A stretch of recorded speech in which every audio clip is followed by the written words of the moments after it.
আসসালামু আলাইকুম। Hello guys, আজকে রান্না করব অনেক দিন পরে গরুর মাংস ভুনা। তো এখানে আদা রসুন বাটা, সমস্ত মশলা নিয়েছি, পেঁয়াজ রসুন কাঁচা লঙ্কা লবঙ্গ দারচিনি এলাচ, গোটা গোটা গোলমরিচ। আজকে রান্না করব নতুন হাঁড়িতে, এগুলোকে পাতিলও বলে, তো আমরা হাঁড়ি বলি, আপনাদের গ্রামে কি বলে অবশ্যই জানাবেন। তো এখানে সব রকমের মশলা একসঙ্গে দিয়ে দিলাম হাঁড়িতে। এই রান্নাগুলো কিন্তু আগের রান্না, অনেক দিন পরে রান্নাটা ট্রাই করছি। তারপরে এখানে মাংস দিয়ে দিলাম, হলুদ লবণ সম্পূর্ণ মশলা,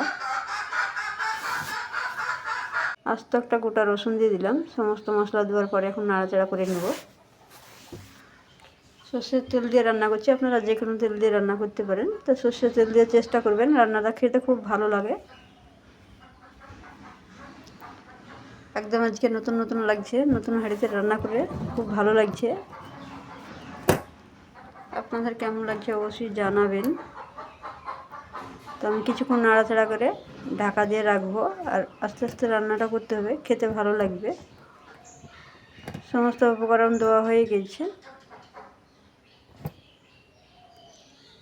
তো হাঁড়িটা নাড়াচাড়া করতে গিয়ে এদিক ওদিক হয়ে যেছে, সেই কারণে আমি ন্যাকড়া দিয়ে একটা ধরলাম।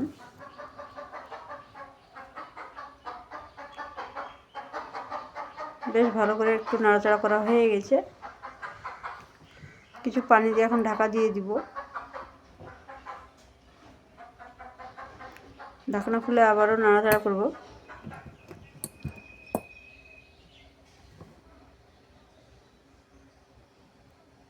তো বেশ আমার মাংস কষানো হয়ে গেছে, মাংস থেকে একদম তেল ছেড়ে দিয়েছে। ছেলেকে আমি এই পর্যায়ে দিয়ে দিলাম টেস্ট করতে কেমন লাগছে। ছেলে বলছে দুর্দান্ত স্বাদ হয়েছে। আরও কিছুক্ষণ নাড়াচাড়া করব, অনেকক্ষণ ধরে নাড়াচাড়া করতে হবে, তাহলে আর ভালো লাগবে না, খেতে ভালো লাগবে না। যত বেশি কষাবেন ততই খেতে মজা।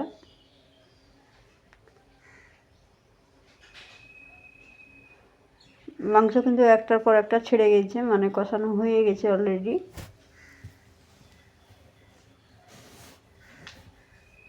এই পর্যায়ে এখন 2 গ্লাস মতন পানি অ্যাড করে দিব। ভালো থাকবেন, সুস্থ থাকবেন।